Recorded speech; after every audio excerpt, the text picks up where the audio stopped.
I'm going to show you how to paint a sunset sky today. I'm going to start with how I colour mixed.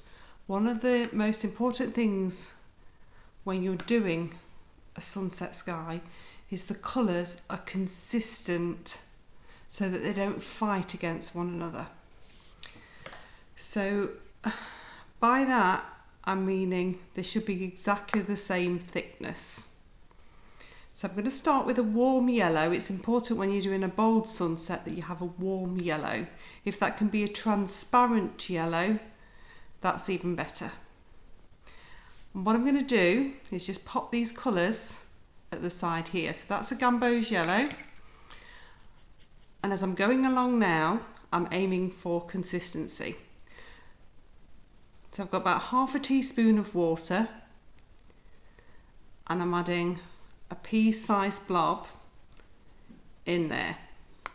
This is an orange, again a transparent orange, and then I'm going to check that and it's pretty consistent. Rinse my brush out and then I'm coming into a rose. This is permanent rose.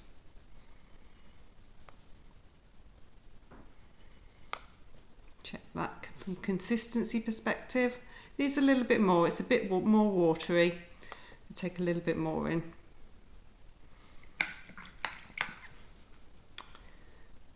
Then cobalt blue.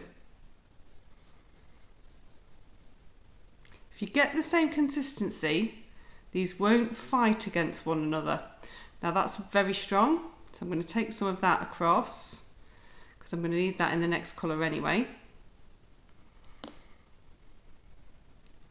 And then we're just going to add a little bit more water to that one so that it's a bit more consistent. And into this last one I'm going to make a dark colour. And that dark colour I'm using the cobalt blue, a touch of burnt sienna, and that's going to make a grey. And then I'm going to warm it up with a little bit of rose. So I'm going to end up with a purpley grey colour, which is here. Just going to make that a little bit stronger.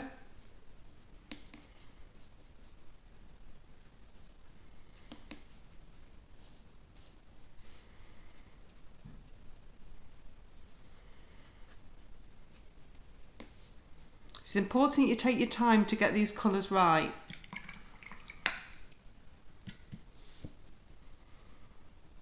I've moved my palette to the side. Those colours are all ready mixed to go. I'm going to pop some water on the sky.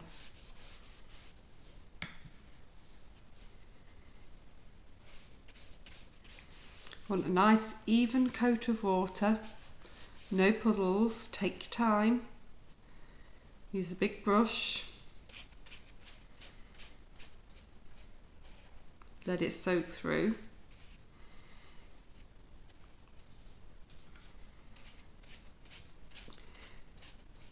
The trick with any sky is to move quite quickly, but to make sure you've got an even coat of water and consistent colours. So I'm checking my brush is nice and clean. I'm going to come in with around number 10 and my yellow to start with. So I'm applying with a circular motion, holding the brush down. That holds and controls the flow of the paint. Rinse my brush, dab it off onto kitchen towel so it's nice and dry. And then I'm going to come in with the orange. I'm going to blend through,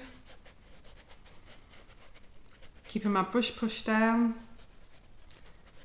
I can move the paint, I can blend.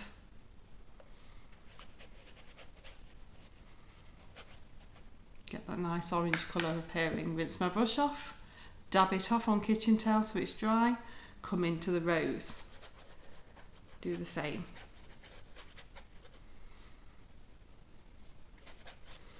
You're going to start to get a real vibrancy.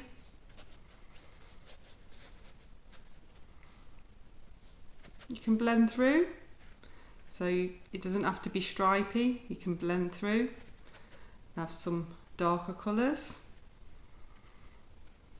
Lower down. Get the rose down here. Rinse my brush out, dab it off on the kitchen towel so it's nice and dry, into the cobalt blue. This is coming towards the top now.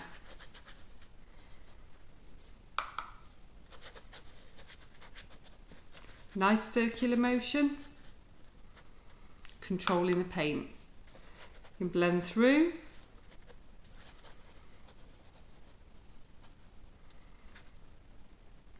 Just be careful if you blend any of the blue onto the yellow because you will make green. Now looking at this now, I've got a couple of puddles. So I've dried my brush off.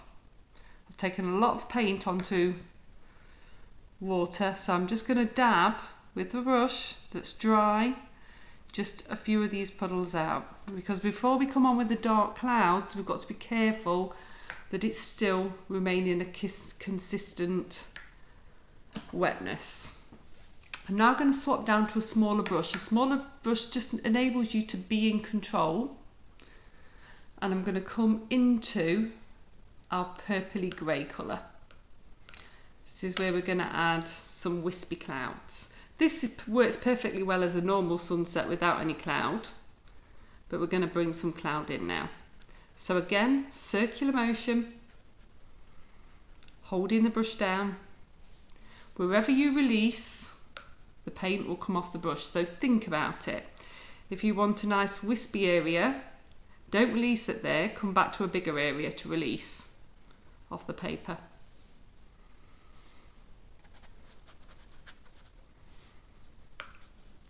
And get some nice dark bits in here.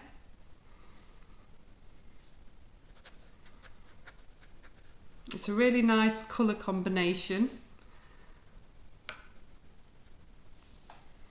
And it's really effective.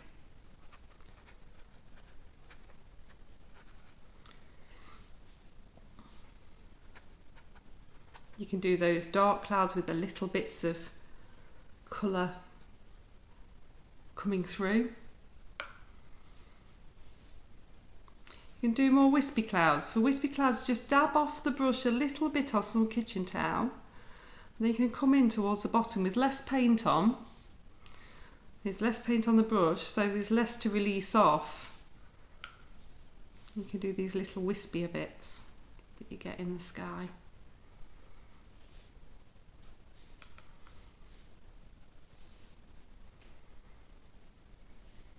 It's good to start to just let it settle a bit and see where you want to add more. You can come back into the clouds you've done and add a little bit more for darkness.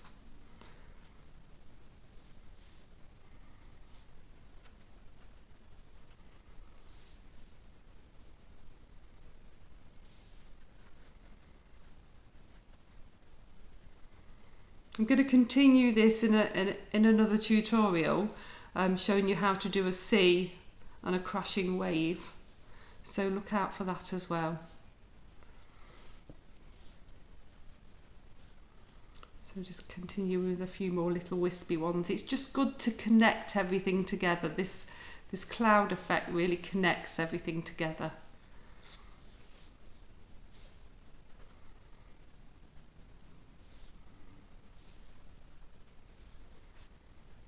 And let it settle a little bit before you dry.